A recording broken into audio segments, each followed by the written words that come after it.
Facebook. We're live. You know, we're going to do our audio checks.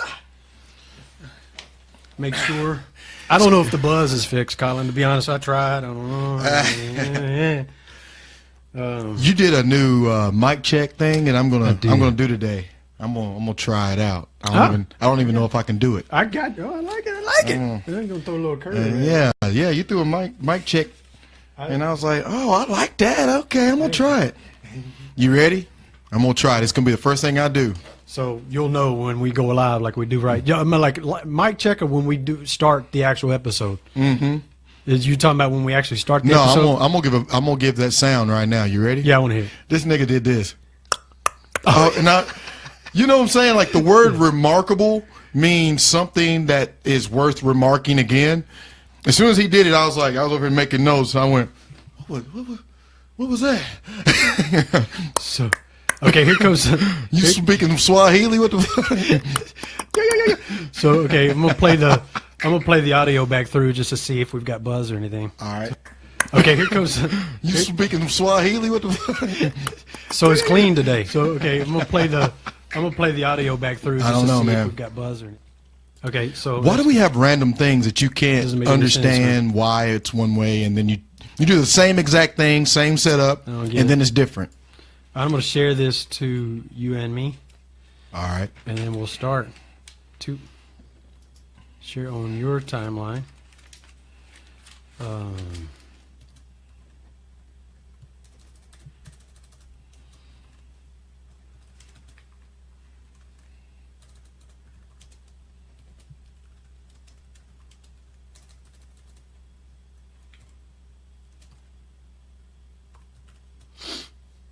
Let's see.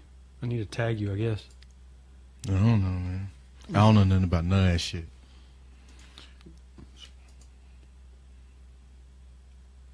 Nice. All right, let's do the audio drop. All right. Scoot up.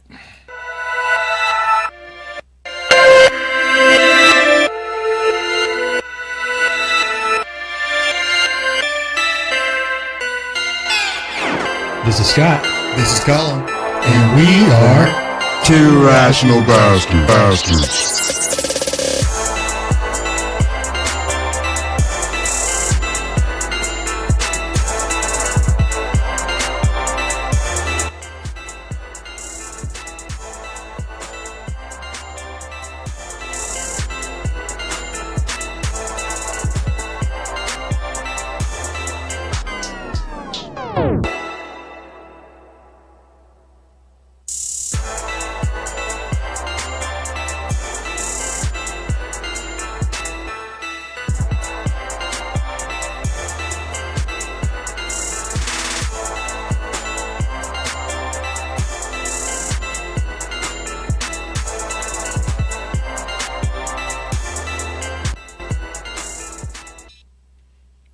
Test one, test. Can you hear? Test nope. One, test. There we go. There we go. All right, so now I'm going to start. Test. Pop. I'm going to start the audio, the podcast portion. Yeah. Welcome to episode 10 of Two Rational Bastards. I'm your host, Scott Mosley. We're broadcasting live from Rose Garden Studios, just north of Nashville, Tennessee. This is Colin. I don't know what the hell you just... Dude, you know what happened, man? What the hell's wrong with you? It showed like it stopped recording for a second, so it threw me off. Even after all of that, right? But we're good now. Oh, so, I'm Colin, though. Yeah, you said that. Yeah, so we're good. It looks like we're live. Everything's good. Everything's recording. So, man, so last week's episode, we've gotten a little bit of feedback, the unconscious bias, about people talking about how it made them uncomfortable. And that's what the intent of that episode was, to make people feel uncomfortable and question those biases. What have you heard? Because we haven't talked about the independent feedback we've been getting on that. Well, for me, I've had a couple of people. Hey, Josh, thanks for joining in. Hopefully you can catch most of this, brother. What's up, Josh? Santos. What's up, Josh? Just speaking on, wow, yeah, it's something that everybody avoids. You don't really think about it until you're forced to kind of take a look at it. It's one of those eureka, had to look in the mirror type circumstances. You know what I mean? Like when you have a eureka because you are exposed to something that you are actually doing. I was having a conversation with a friend, and she was saying when she was younger how she used to just tell everybody, like you and I tell you, what, 20% of the things that are going on with me? Yeah. And you're not surprised when I do share it with you. That's how private I am. You know, I keep everything for me. And the reason I don't do that is because I know when you add your part, that suggestion is going to be pretty much a hypnosis. Right. What's wrong with you? I know, right? You couldn't wait for that boomerang karma. That boomerang karma came right back. But if you make a statement, your statement is going to have more weight than most statements out there. So it's going to have more hypnotic weight for me. Yeah. So when you make a suggestion, I'm going to have a bias on what you said and be like, okay, maybe. So I keep my circumstances to myself long enough to kind of evaluate what's really going on. And then I share what I've come up with on my own. And then we have something to debate instead of going into it with, hey, what do you think? And then, oh, yeah, that sounds good, and run with it. Yeah. You know what I'm saying? So when you have those moments on your own and you have an opportunity to kind of look at something that maybe you're doing, even if it's years later, it's beneficial. Well, anyway, she was saying that she didn't notice that she spoke all of her business until she saw it in someone else years later. Now that she's in her 30s and she sees, don't get all panicky. I'm 21. I don't tell anybody anything. Yeah. Right, y'all? Right, everyone? But she said when she was in her 20s, she shared everything. And she had this other friend that was in their 20s, and they put everything out there to the council. You know what I'm saying? And you have all those suggestions coming at you. And what if you have a circumstance where everybody just co-signs everything that you do? Yes. You know what I'm saying? Yes. Like, that's worse than an enemy. If you're not being held accountable for dumb shit, and then they're co-signing your dumb shit because they don't want to hurt your feelings. What's the difference between an enemy coming in and telling you a lie and you do something stupid? So Destiny Arnold says, great topic last week, and then Darren Romke says, what's good? So we're about to get into what's good. Oh, that's for sure. Yeah. But yeah, I think that. So I'm very uncomfortable about today. Yeah. But the thing about that last episode is, and Gary says listening intently. One of our loyal listeners. I'm waiting for Wade to jump in because he always has a lot of. Where the hell is Wade? Where's Wade? Wade. Where the hell is Wade?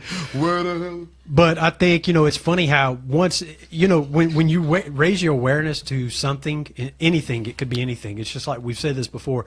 If I say red car, you're going to see all the red cars. Gray car, you see all the gray cars. Or if you're looking for a particular, let's say you're shopping for a particular car, all of a sudden you see a lot of them, right? Or the car that you drive, you notice a lot. You notice those a lot. So raising your awareness on the unconscious bias, like we did, it made me be even more aware of some of the other really deep ones that I don't normally that come to sound like. Wow, I forgot I had that one, or That's why evaluating your circle is important. Absolutely. Because whatever you're around the most is what you're going to be exposed to the most, and that'll be the car you're looking for. You know what I mean? So yeah. For me, having you in my circle, and I'm lucky. My circle is very, very small, but I have perspectives of brilliant people.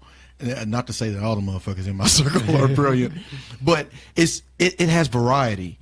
We had a conversation earlier today with a good friend of ours, and he made a great point stating that his business is full of all walks of life, not just race, but sexual orientation. And God, man, just to hear someone else I don't know how old he is, but I would say, what would you say is? Well, and people aren't going to know when I say. Well, a couple of people may know, but because I don't want to make him feel like, don't do that. But no, he's celebrating his 35th anniversary. Right. So that tells you he's got to be in his 50s. He has grown kids that are married and have kids. So that tells you, roughly what his age is. Right. So Chris Young said, "My boy is at work telling it how it is." So appreciate it, Chris.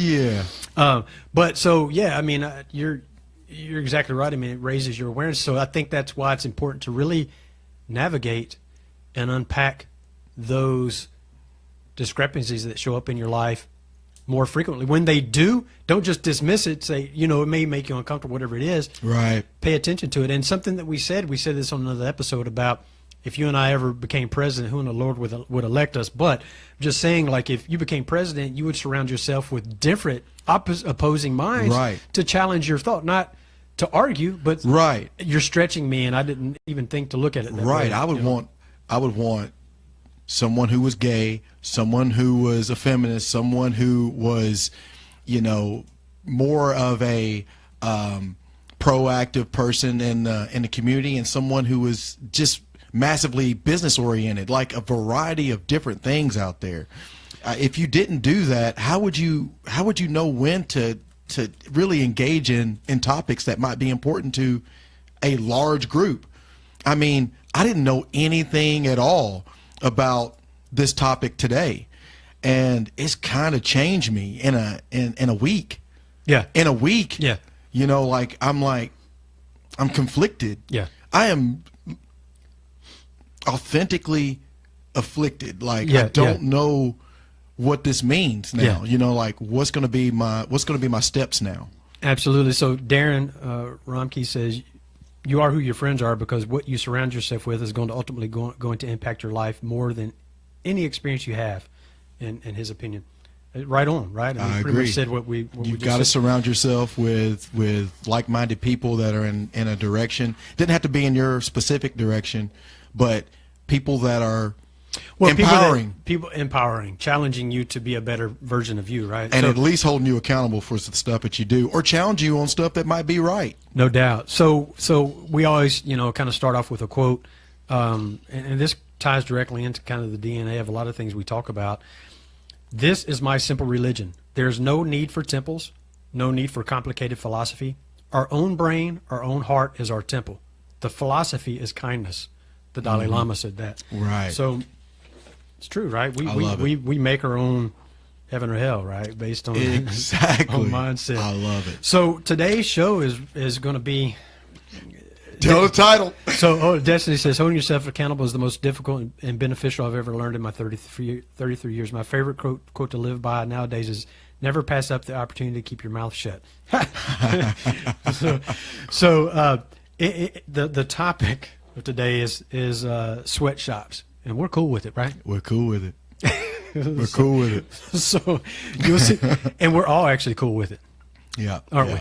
So I'm going to kind of start off with some of the companies, the top companies that I found that continue to use sweatshops. And really, this topic is really designed to expose some of the things that you probably know. Hey, my iPhone is made by some 16-year-old kid, but I'm still going to use my damn iPhone. We're going to use the iPhone. My shirt, I don't know, this is a Mark Anthony shirt. I think it was made in Bangladesh. Who knows? Could have been made on somebody's kitchen floor for all I know. Exactly.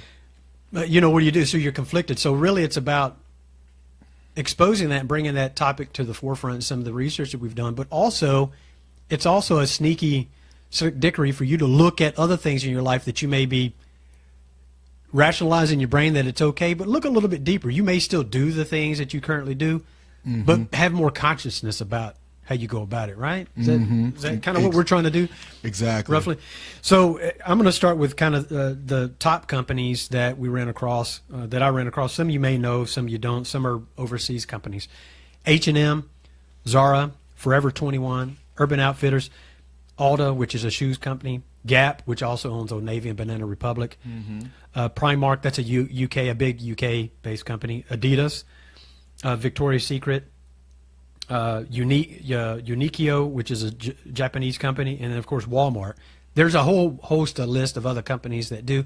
And this is even after all the changes in trying to bring recognition to correct the issues with sweatshops. These companies still continually get hit with, not necessarily sanctions, but fines or whatever to try to correct their wrongdoings. And keep in mind, though, in saying that, it's not defending Walmart, but let's say Walmart, and part of the research, they hire one of the biggest apparel companies in China to make some of their apparel. Right. But they don't realize that they're being subcontracted to somebody that's doing it out in an alley parents watching 12-year-old kids make the clothing.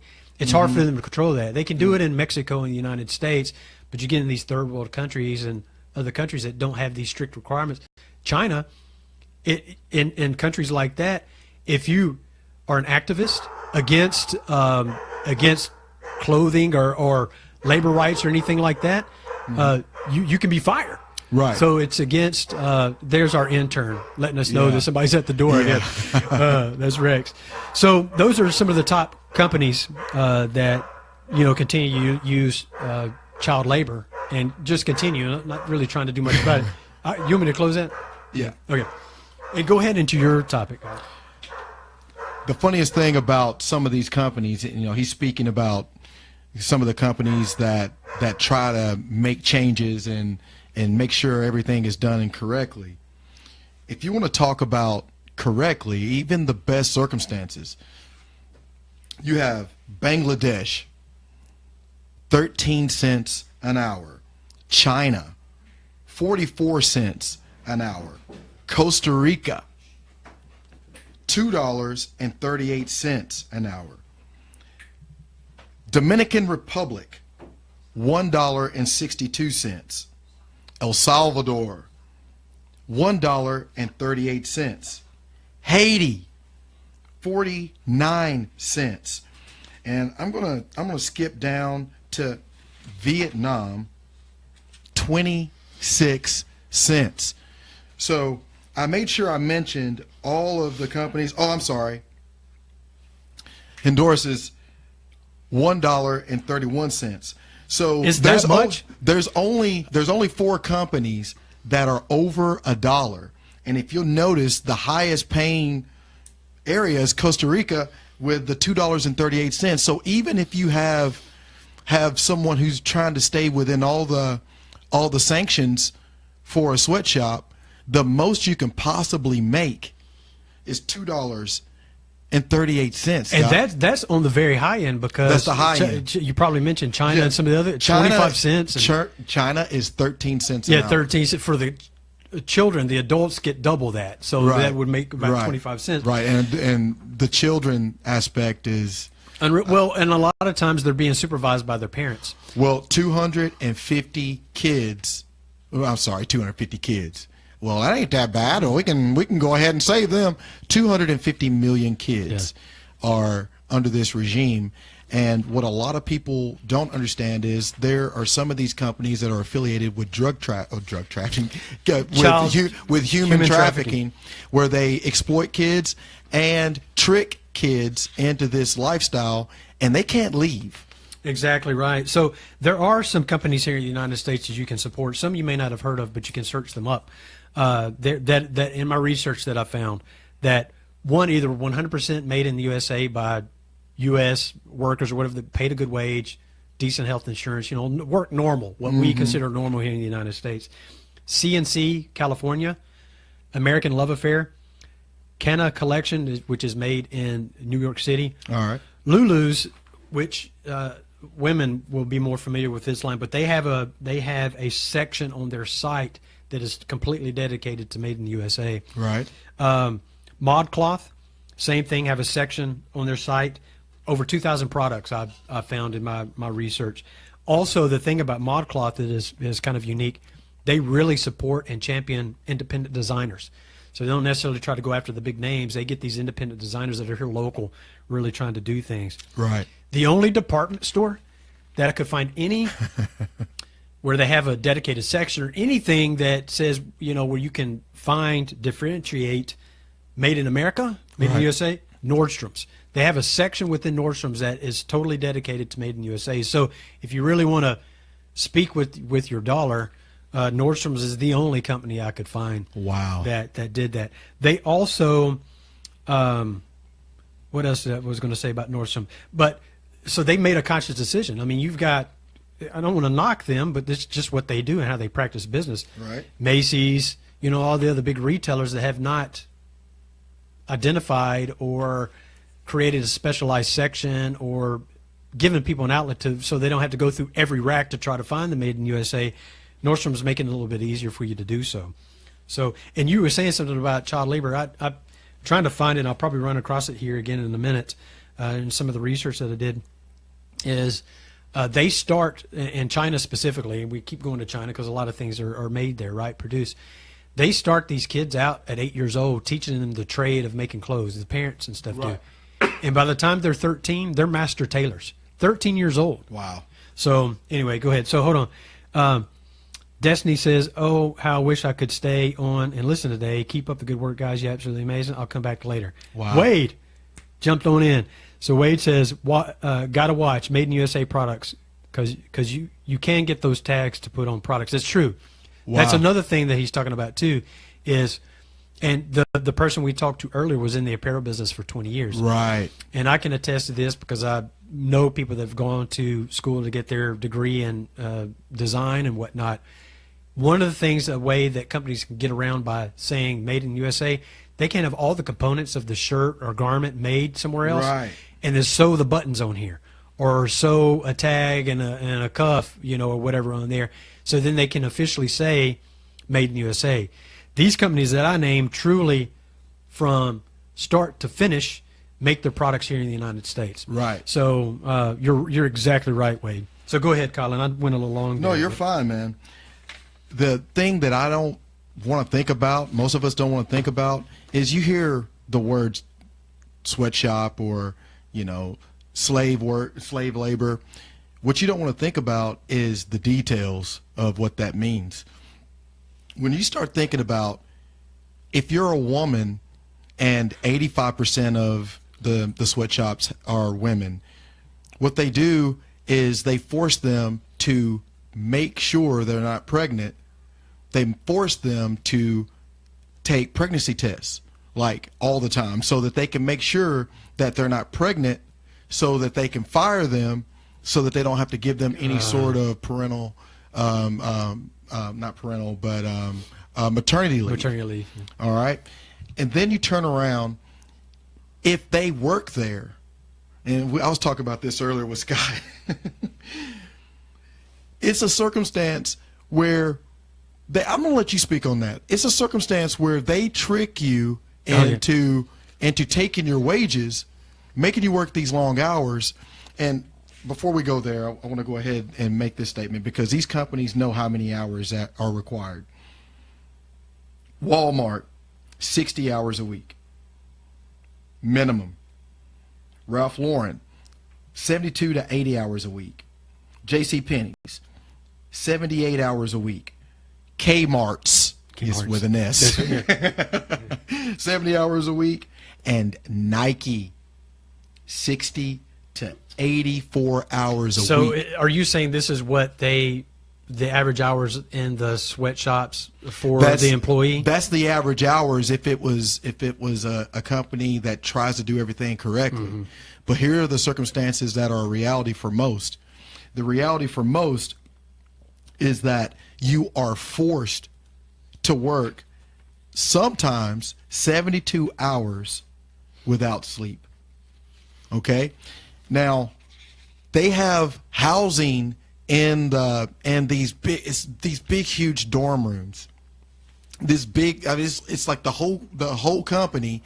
They kind of trick you into the housing. Mm-hmm.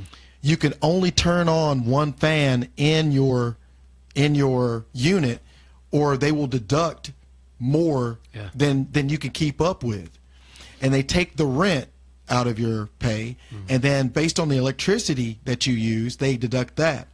So there's certain circumstances that you are behind and you're working for nothing. Yeah. So, and also, you can move away from there.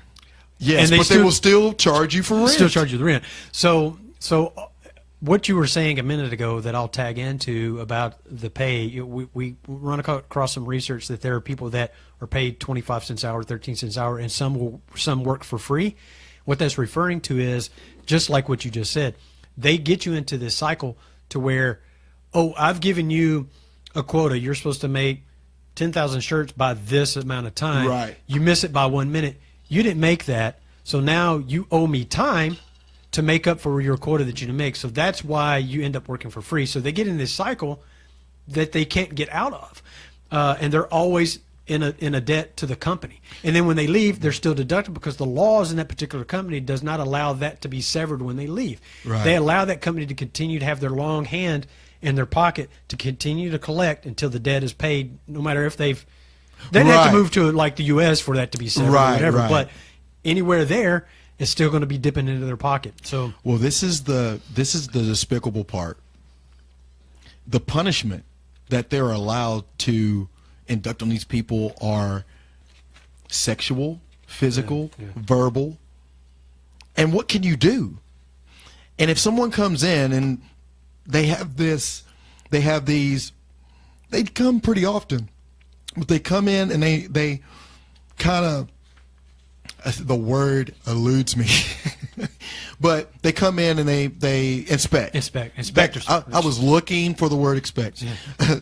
So they come in and inspect the company, and they will have a day where they will coerce and rehearse what to say to these people. Yeah. And if they don't do it exactly like they say, not only do they threaten to fire them, but they beat them and all of these sorts of things. So I found it to be ironic that Nike is one of the big components of this type of treatment, and just do it, or else. And trying to interrupt me again. No, I was going to. I'm tagging into that. It's tagging into that. So, like here, when you hear the word inspector, you think of sort of a detective walking up and down, whirring assembly lines, interviewing workers, interrogating managers. In reality, factory auditors are primarily a paperwork exercise.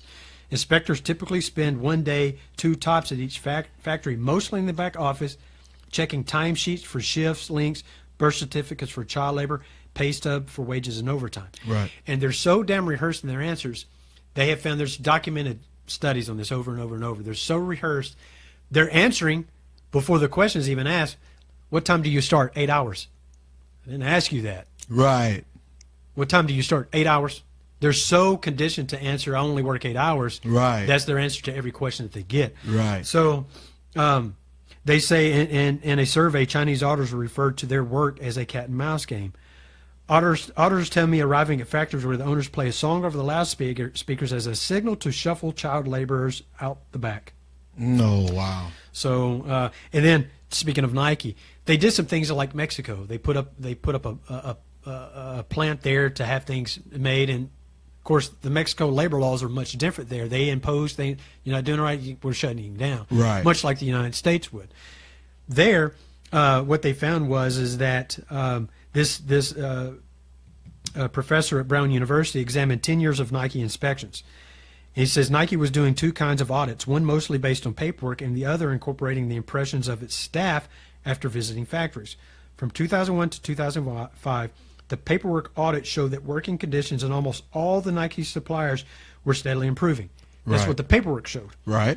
When Locke checked the quantitative audit, he found that nearly 80% of them either hadn't improved or had gotten worse. So actually, how do you get worse? Yeah, the paperwork reflected one thing, but actually talking to the people and really examining the conditions found that they were actually getting worse. Right. So Wade says they're made to work, or they choose to work under those conditions. Yeah, they're made to work, and they don't really have a choice because, like we said, they're forced to continue to pay this back. Right. And then Darren says it right. Probably don't have a choice considering where they live.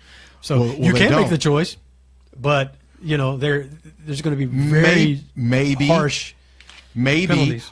If you're not a kid, though, they're tricking kids and they can't leave. And then you have the fact that you have trafficking or human trafficking, and this is the stuff that you don't want to think about when you're buying your iPhone. You know what I mean? Or when you're putting your shirt on, but that's there. So here's what it says. Boycotts of clothing lines have failed. Like, you remember back in the 90s, what the hell was her name? She was Jennifer Love Hewitt. Right. She did this big campaign for Gap, a boycott.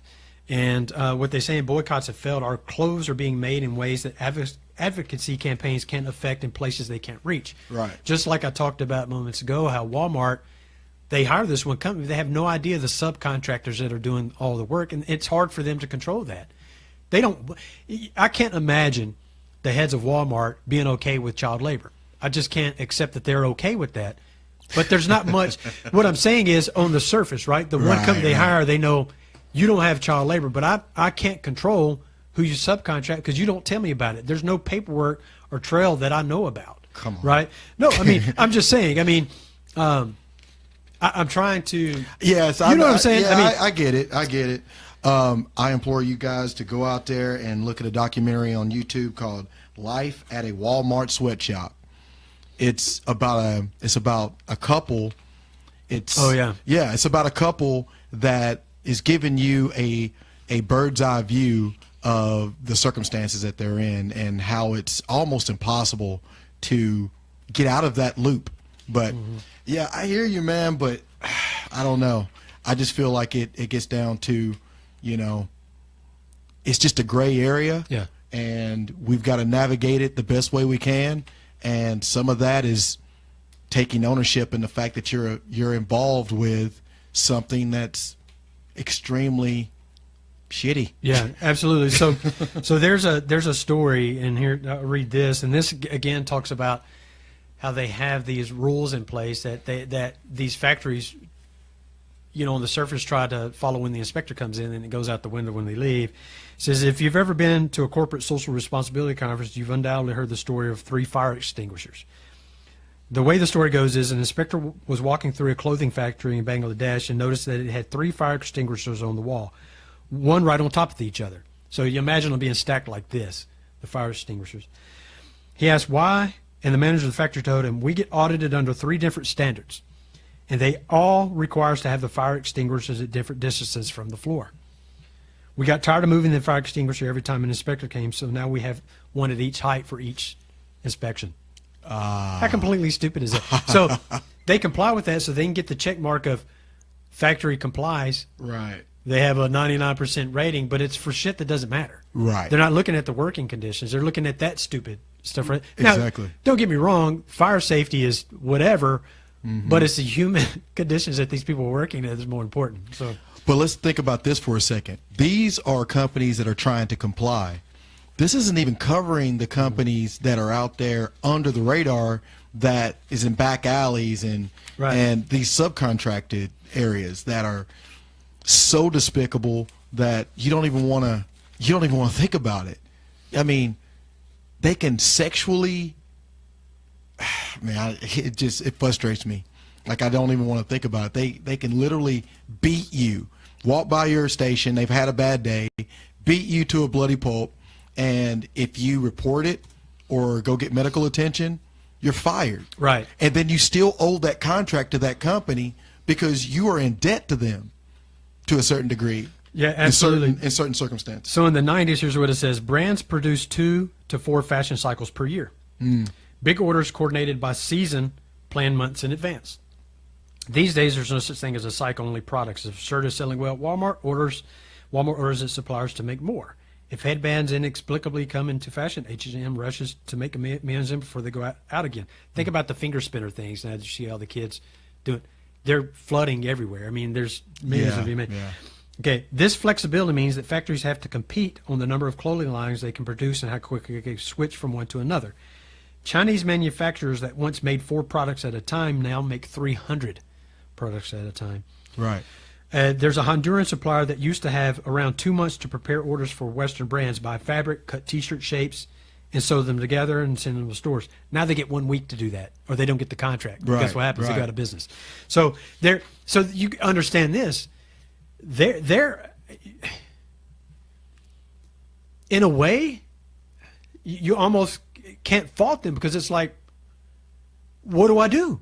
Right. I have to make a living too, and unfortunately, my government doesn't protect me from this type of thing or whatever. Like we have things here to protect, companies and whatnot.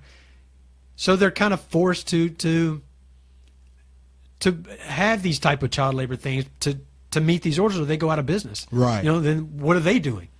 They're living on the street. You know what I'm saying? So it's I don't know. So the gray area is this, and it's the point that I was hoping to explain the topic, not the topic, but the title of the topic today. What's the title of the topic again? Well, it's go ahead. It's Sweatshops. We're cool with it. Exactly. Sweatshops were cool with it. Killing we're cool with it. You know what I mean? There's things that we have out there that we subconsciously, biasly accept because it's so uncomfortable to not do the thing. Like, how are you going to not use your phone this day and age? Yeah. It'd be like trying to go back and do Morse code or shoot, the Indians doing a smoke signal. You know what I mean? Could you imagine Morse code? Yeah. SOS? I mean, I don't know anything else. You know what I mean? Yeah. You're start from scratch. So I don't like it when I have to own something that I have to do. Scott's eyes are getting watery. I'm assuming that something just went in his eye. But this is sad. Yeah. This is sad to think about. But no matter what you're doing, we at least owe the discrepancy of owning the fact that we're not going to do anything about it. Yeah. You know what I mean? Yeah. Like, I'm going to use my phone. I'm going to put on clothes. I'm not going to go buy Nordstrom. How about that? You know? And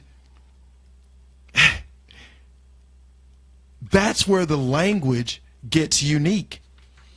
Why do I have to act like killing is okay because you have camouflage on? Right.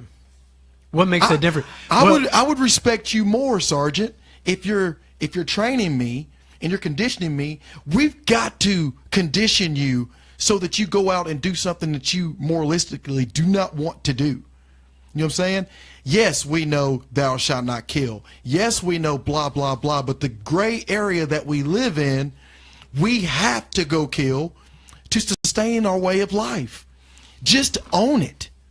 You know what I mean? Yeah. Like, don't try to act like killing's okay because it's comfortable. Just admit it's not. Well, like, even as I'm saying it, it's making me want to squirm.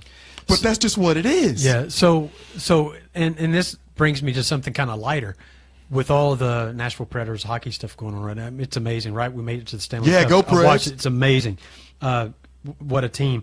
But I think about this frequently. You talked about, and this is what made me think about it, when you said just because you have on camouflage, and you also that gives you the license to be able to kill, and it's okay. Right. Well, why is it when I put on a hockey uniform, it's okay for me to beat the shit out of you, knock a tooth out of your head, and it's not assault? Right. It's just the confines of the game. Exactly. You know what I'm saying? I mean, it's just whatever we have accepted and been conditioned or hypnotized to accept. Hypnotized. So here's something interesting. The Nike factories and the Gap factories that Jennifer Love Hewitt in the 90s were protesting, yeah, the U.S. companies she's protesting, those factories are run by the Taiwanese and Korean firms. So it's not going to change anything. The American companies really can't do anything about it because they can't, you know. So right. And this goes on to, you're talking about workers being killed and things like that. 2013 New York Times published a report, 29 workers killed in a fire in Bangladesh in 2010, at least 2 workers killed in a stampede in Bangladesh in 2011, 280 workers fainting at a facility in Cambodia due to malnourishment, air contamination, a dozen workers fired in Indonesia for trying to start a union. Right. So this is what you're talking about. You try to leave and voice your opinion. That's fine. You're out of work and you live on the streets. You're out of work. So you stay in the cycle. Mm-hmm. And then when the inspectors come in, what do? Only work 8 hours. Mm-hmm. What time do you start? How many kids you have? 8 hours. You know? Right.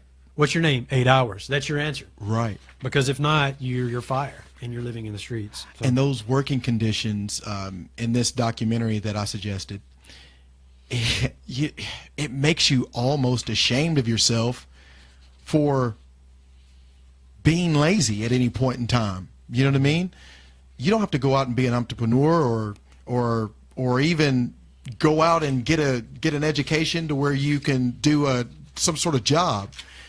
But there are jobs that you can get where you're not doing half of what these people have to do, not even a quarter of what these people have to do, and make 20 to 30 to 40 times more. You know, it makes you really evaluate, oh my God, I can do a quarter of what these people do and be a millionaire in a year. Yeah. So here's this Walmart. I ran across it, so I can be accurate now. Walmart hired a mega supplier called Success Apparel to fill an order for shorts. Success hired another company, Simco, to carry out the work. Simcoe without telling Success. See, this is what I was talking about. Right. Because Subcontracting. the evidence is here that Walmart would have no way. I mean, you can see the videos, and back channels, they may have investigated and found no truth to that YouTube video. It's true to them, and it probably is true. Right. But they couldn't find the paperwork. That's right? fair. So, okay, I'm going to start over. Walmart hired a mega supplier called Success Apparel to fill an order for shorts. And let me say this.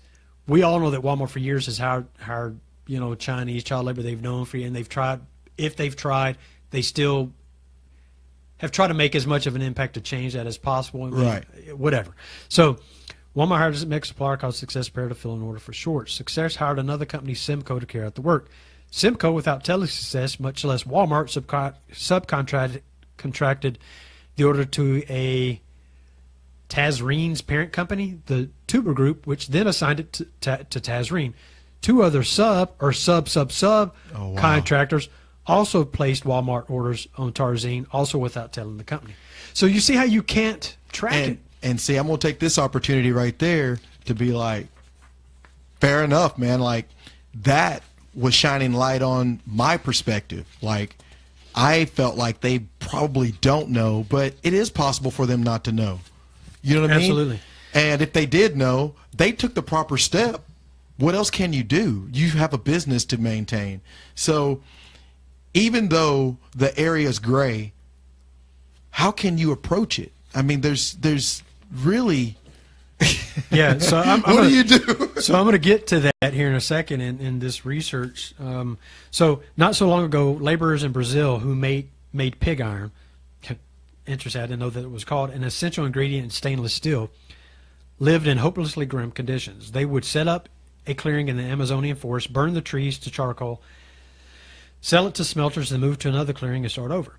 They tended 1,000-degree furnaces barefoot, wow, earning wages just low enough to keep them trapped in the cycle of debt to their employer or a labor broker. So, see, that's another thing. They're pimped out. Right. They're fucking pimped out.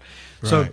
a Brazilian labor inspector told a researcher in 2004, he said, I've seen cattle living in better conditions than the workers. They treat the cattle better Wow. than that. Now, they've since made changes, and you don't see many of those Amazonian kind of pop-up things, but they're still there. Right. And you know it's still there.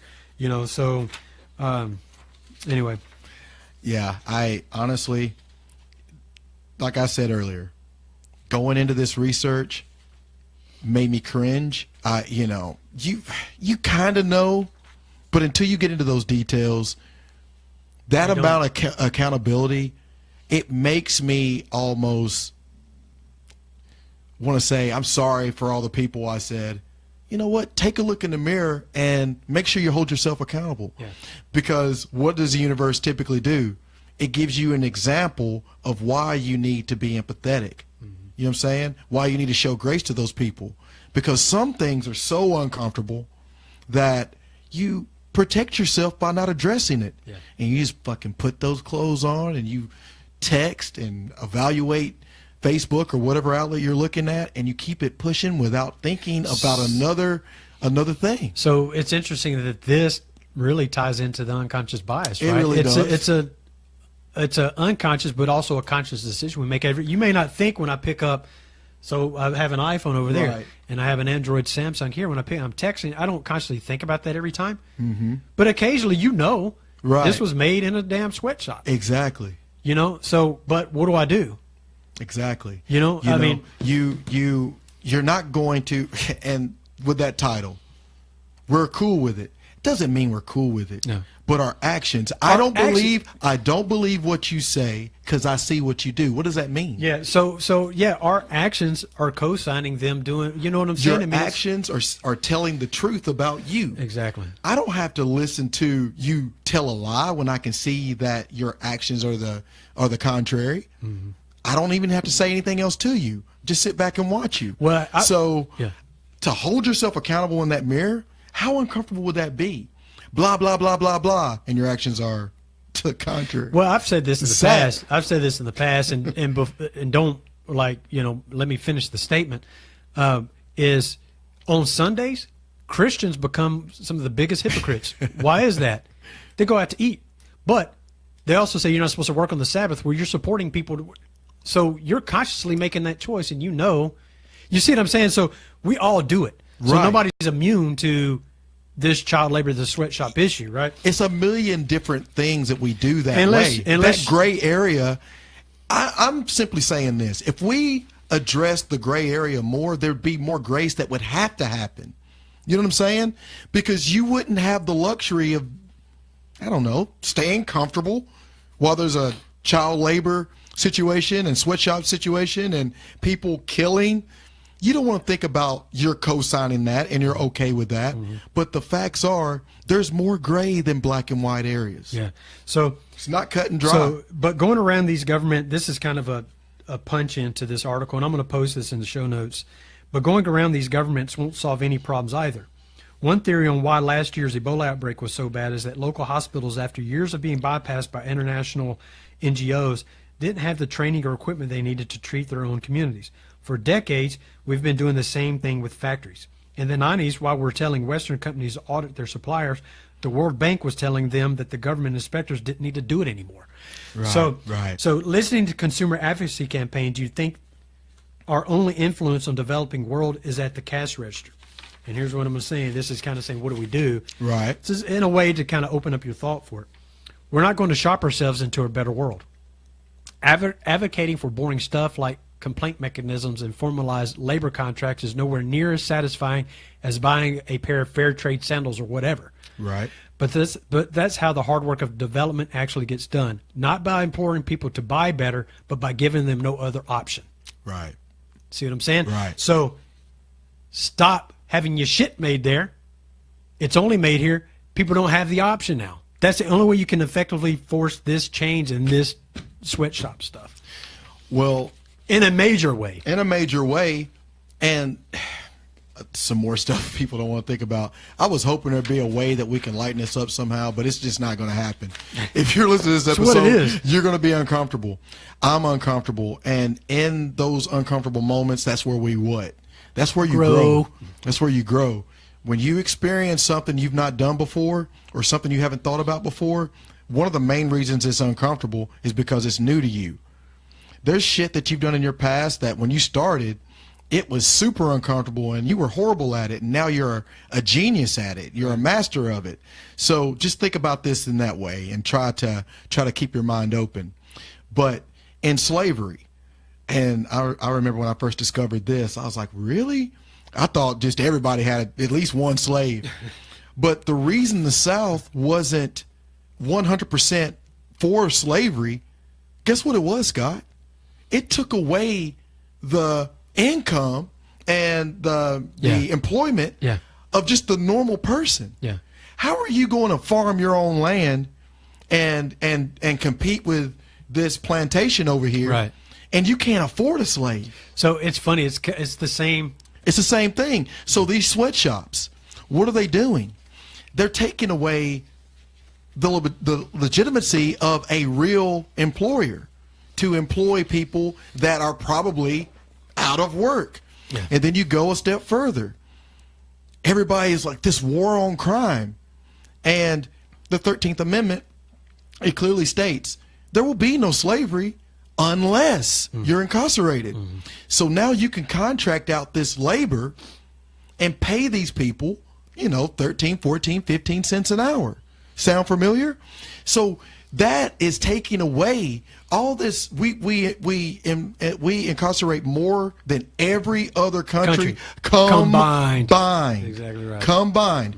So we have all of these inmates, and anything that you do while you're incarcerated, I'm not sitting here saying, we should, suck inmates' dicks. I'm just saying, if you put somebody in prison, just give them the punishment and then get them out of there. Yeah. Not, okay, you are a commodity, so every little thing that you do wrong, you're an inmate, of course you're going to do something wrong. Don't give them more time. What does that do? That benefits you because you're going to give that labor, and you're going to contract that out. Subcontract that out. Yeah. You know what I mean? And we didn't even get into all the companies that uses that kind of labor. So that's here in America. So what are you doing? What are you doing now? You're still taking away jobs from people that are just trying to be legitimate. Yeah. So that's my ultimate reason to be so passionate about this today. I'm just saying, how do you legitimize something that's a juggernaut? You know what I'm saying? Mm-hmm. Like they're trying to get rid of, and just to give another perspective, another analogy. How do you go against all the things that's wrong with money by creating something like Bitcoin? And there's some other things in China where they use a outside outlet of currency that is brilliant. How do you do that when you have this juggernaut over here trying to put all sorts of penalties on that stuff? Yeah. You know what I'm saying? They're trying to put penalties on things that employs the thing that you could do anything with. Like with those types of currency, I can't go buy guns with that and you not know about it. But I can take this money over here and I can buy guns and you wouldn't know what I did. So there's so many great things. I'm not saying that that's the only thing, but it's a great thing that's here that's going against a flawed thing, but because it's so big, we don't want to think about how we can fix it. Mm-hmm. I don't have $1 in my wallet. I've got to use my debit. Mm-hmm. I've got to. But as soon as I have to go and pull out more than $1,000, I've got to jump through hoops and do a backflip and give 3 babies a kiss on the forehead before I can get my own money out. Well, that's the thing about, and we'll say that real quick, the beauty about the Bitcoin is there's no delay. It's just like sending a PayPal transaction to one another. Boom, right now. So it's the same. Like try to wire funds from here to, I've done it because I've bought and had, I'm one of those. I've had product made in China, but the guy that I used, it was before this episode, though, right? Well, no, the guy I used no, I'm just kidding. Was a husband and wife, and they made it in small quantities. That was their business, and they made a good wage. I paid them well, so awesome. They did subcontract. I knew the guy well. So you didn't exploit them. Good. Didn't exploit him. But in any case, so I've done it. I've wired money to. It's a damn hassle, and it costs me more money to do it. Why? Right. It should go from one bank to another. Why are you making it so difficult? Right. Difficult. That's the beauty about Bitcoin. There's no charge for that. It's a process between me and you. There's no central bank involved in it at all. So anyway, we'll have a whole episode on Bitcoin. Right. Not trying to go down that road, but to just give several examples of how you're gonna co-sign the shit. It's a gray area. Do what you can, and at the very least, own it. If you can own something as despicable as this, Scott, you can own being wrong when you went up to your mom and said something stupid. You can own whipping your kid for the wrong situation, or whipping your kid at all if you're a white family that puts their kids in the corner. Just kidding, relax. Oh Lord, what is it? You know what I mean? Like why is he attacking the whites? He's attacking the white people. But you will own your discrepancies, which means you are going to become better and better at being humane. Yeah. So okay, I'm gonna ask you this, and you don't know because a lot of this research we did independently anyway. Oh shit. So who do you think has the most impact, or can have the most impact on this whole child labor issue? Who can have the most impact? Yeah. Okay, just because I want to say I don't know. Yeah. Because I think the main answer is you've got to own just own it. The major aspect of it, which I just ranted about for the last 15 minutes, and then you're going to still ask me this dumbass question. But it's almost rhetorical, but go ahead. Exactly. So I would say, as a community, we would just have to limit ourselves to that small list that you was talking about. We would just have to limit ourselves to that and take ourselves out of the loop of the labor. Like, just really research it and, okay, what's my options here? Yeah. You have a lot of technology that would still be left over. Not as good as Apple, but you have a lot of technology left over. There's a lot of clothes that's left over. You can still go drink your coffee. You can still do a lot of things, and you would just have to make a sacrifice, I think. Well, I think with that, as a community, I think with that thought process, major companies see the pendulum swing away from them, If it's not trending, they're what are you going going to do? they're going to make those changes. Just like, okay, Ooh, I got the answer right. so me being well, I'm co-signing yours because there's a lot of validity there. So think about this: being vegan and seeking organic, the products that should be organic. For years, it was for a long time in the very beginning very hard to find organic products, Right. and to find great tasting vegan alternatives. Well, the industry and some people in the industry started seeing the pendulum swing away from them and say, okay, we have traditionally made products that cater quote unquote meat eaters, non-plant, based eaters.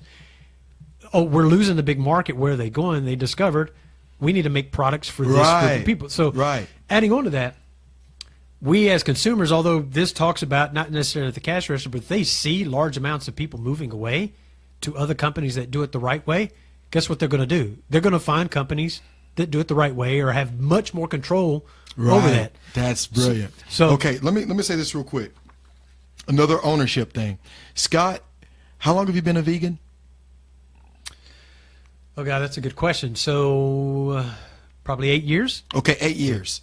Okay. So for probably 15 years, I've known better, than to eat meat. And it was before, what's the documentary called? Knives and Forks? Forks Over Knives. Forks Over Knives. All right. I'm not going to watch that because I don't want to think about all of that every time I know I'm going to choose to eat a burger, to drink some milk, to do whatever I'm doing outside the spectrum of a plant. I don't want to think about that every time. You know what I mean? Right. But I'm at least going to take ownership in, I'm just going to be a part of that problem. You know what I mean? Right. And again, it makes me extremely uncomfortable. But have you seen a major swing since you've known me? I eat a lot less. I don't eat meat every day. Yeah. And I'm not trying to put myself on a pedestal, but I'm swinging the best I can choose to swing. Yeah. I'm not judging others for doing what they do, and I'm not judging myself. I'm taking ownership and dealing with the discomfort. Right. And of course, I don't judge. In fact, I almost feel embarrassed when I go somewhere and they say, what do you have? Like, can you do this without cheese? I feel like, you know what I'm saying?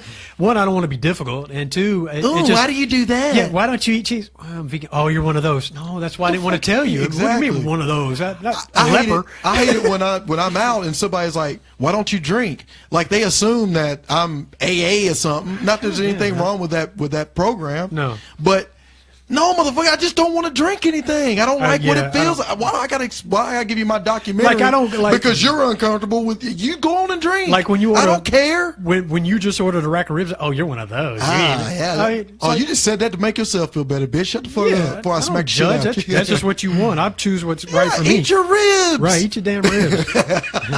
You're gonna die sooner, but shut up. So then I'm gonna eat my ribs every time. I'm like, nah, he judging me. You're gonna come in next episode with a big rack of ribs. I'm gonna eat that rack right in front of you. So, my question to you was, who do you think could have the biggest impact? It's you. Men spend more money and time on clothes shopping than women. Really? No, yes. That's a lie. American men spend $10 more than women on clothing accessories each month. What? On average, $85 per month compared to an average woman's $75 a month. Estimates, according to reports, estimates that menwear market will expand at almost twice the rate of women's wear, growing 8.3% to become a $110 billion market. Damon Johns has been all over this for years. Can you hear all that noise in the background? That's like a million women out there going, I knew it. I thought because we heard some earlier. Yeah, earlier there's some people out there. They're outside at their pool, and we heard in the background. What the hell is that? It's off the radio. What's on? So Wade says, if you're happy with yourself, who gives a shit what others think? I agree, man. So okay, here we go. Men spend 20% more time shopping than women do each week. What? 3 hours compared to women's 2.5. They also frequent more stores than women each week, and are twice as likely to go online shopping. Okay, that one I believe. So this discrepancy. But the store? No. I hate it. Here we go. all these years we thought No. we was talking about women's shopping. I'm subconsciously biased for that to be wrong. So this discrepancy, which defies conventional wisdom that pegs women as clothes-obsessed shopaholics, isn't a new development. In 2012, men were outspending women in online shopping by 30%. And it's not just a U.S. trend either. A 2015 survey of British adults found that men spent on average of £660 on clothing while women spent $612. One theory could be close spending gap in manufacturing costs. Men's clothing costs more to produce than women's clothing. But studies have shown that products marketed to women are priced higher than nearly identical products marketed to men. A margin some retailers have blamed on higher manufacturing costs for women's products. See how it goes both ways.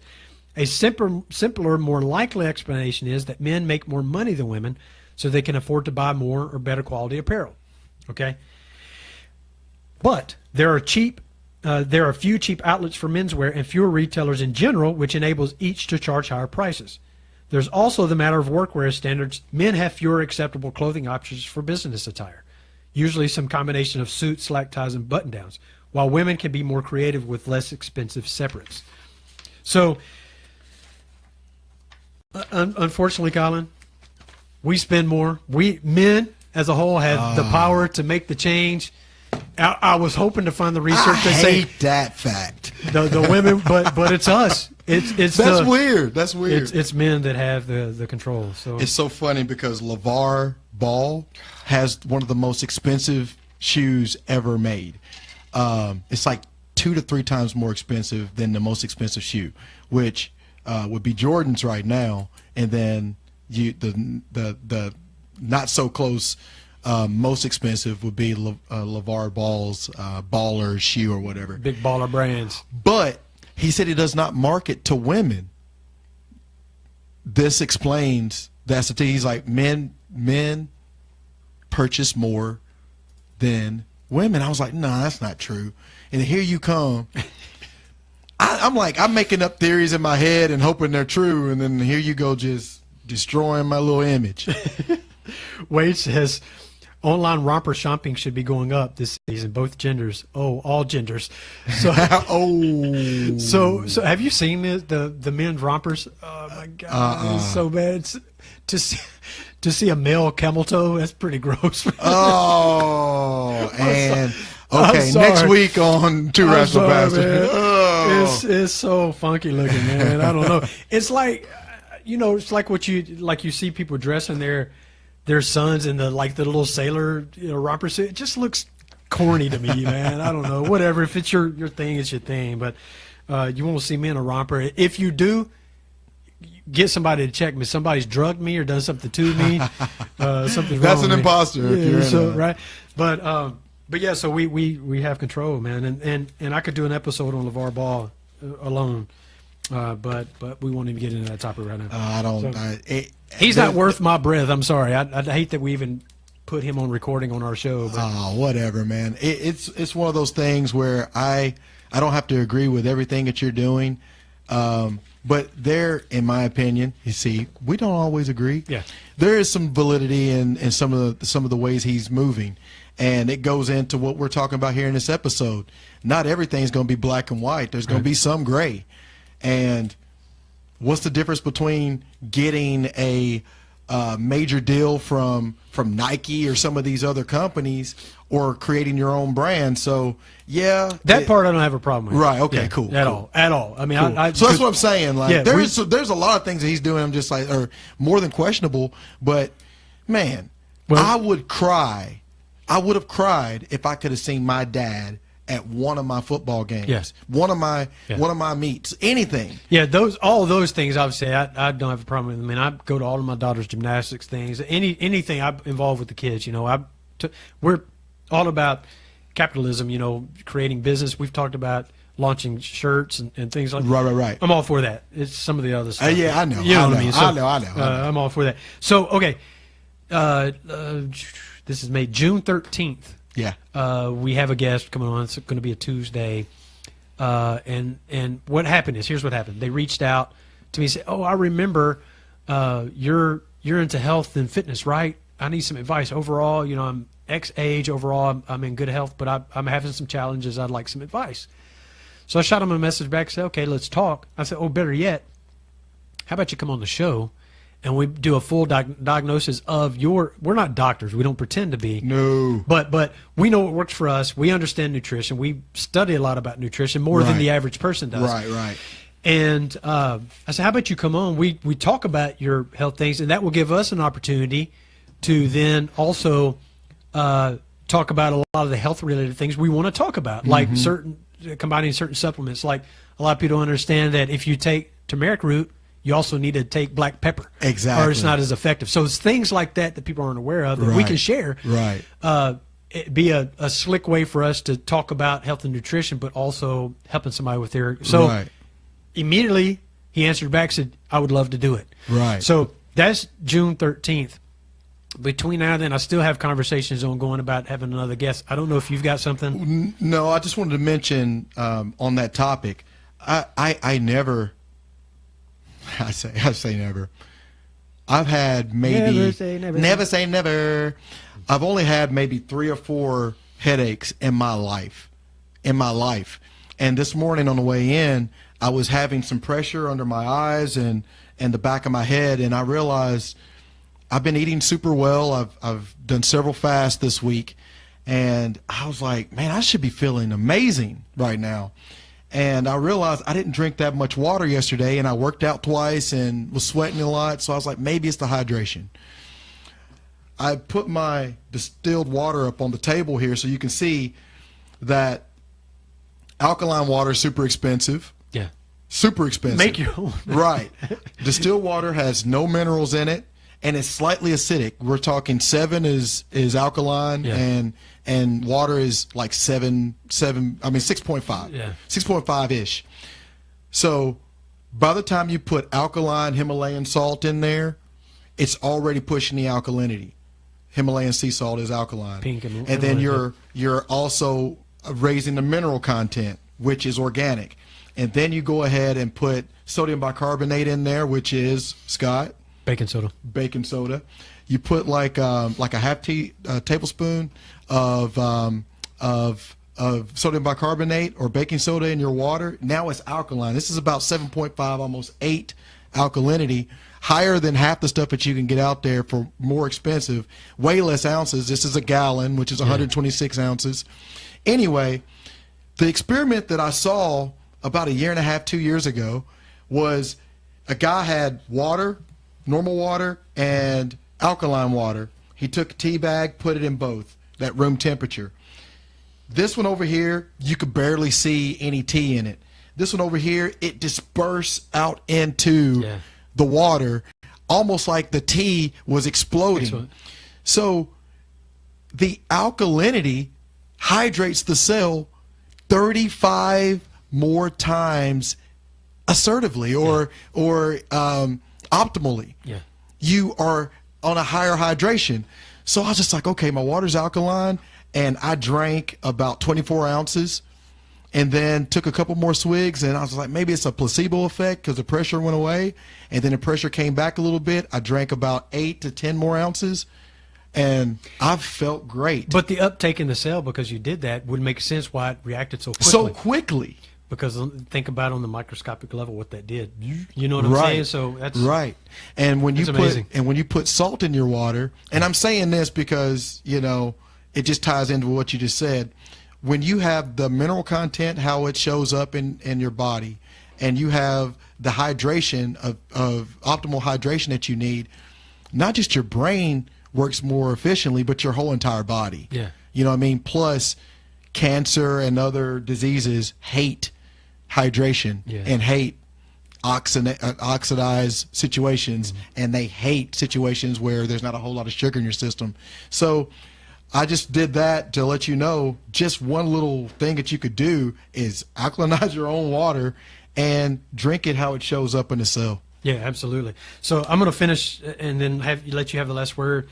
The quote again. Got feedback on that. People liked hearing the quote again at the end, kind of to wrap it up. Mm-hmm. This is my simple religion. There is no need for temples, no need for complicated philosophy. Our own brain, our own heart is our temple. The philosophy is kindness. Dalai Lama. Yeah, I agree with him. In my humble opinion, the only religion is no religion. Yeah. Your truth is your truth.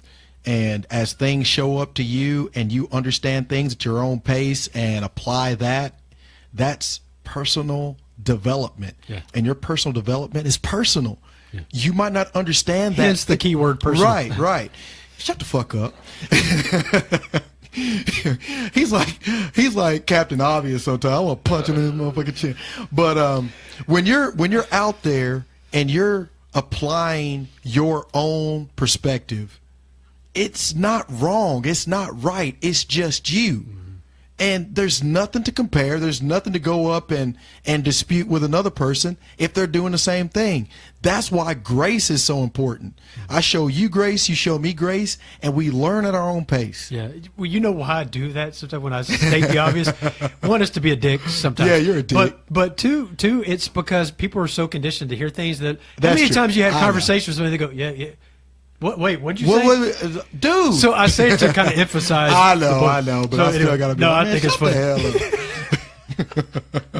So I'm all zen down, just like, oh, and here he comes. Oh, that's kind of like what it was, wasn't it? I gotta shock the conscience. So anyway, next week we say this every week. I don't know about next week what we're gonna do, but we'll be on next Tuesday. I think I got a surprise for you, but okay. We'll see. Cool, sounds good. Well, so anyway, until next time, I'm Scott.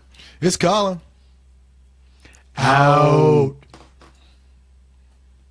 Nice. Okay, Facebook people, thank you so very much for tuning in. This was a little bit of an uncomfortable. It was uncomfortable. Oh my God. Because I'm still kind of like. Well, because what we're titling it on the podcast is Sweatshops. We're cool with it. So people and I, whatever. But I wonder if that'll be our lease. Maybe.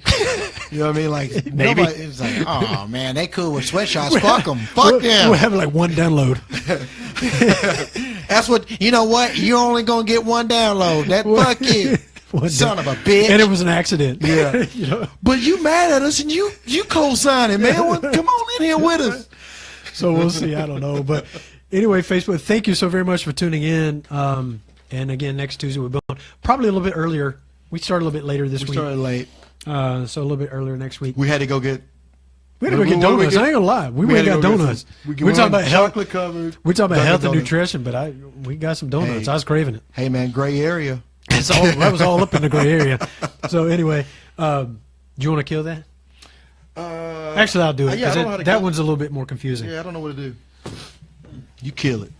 You've been bossing me around all damn day. Get your black ass up and go over there and cut the shit off. I'm not even sure. Oh, here it is. You don't even know. Look at this little bitty finish button right here. Oh, yeah. Pew. I would have X'd out and probably lost the whole damn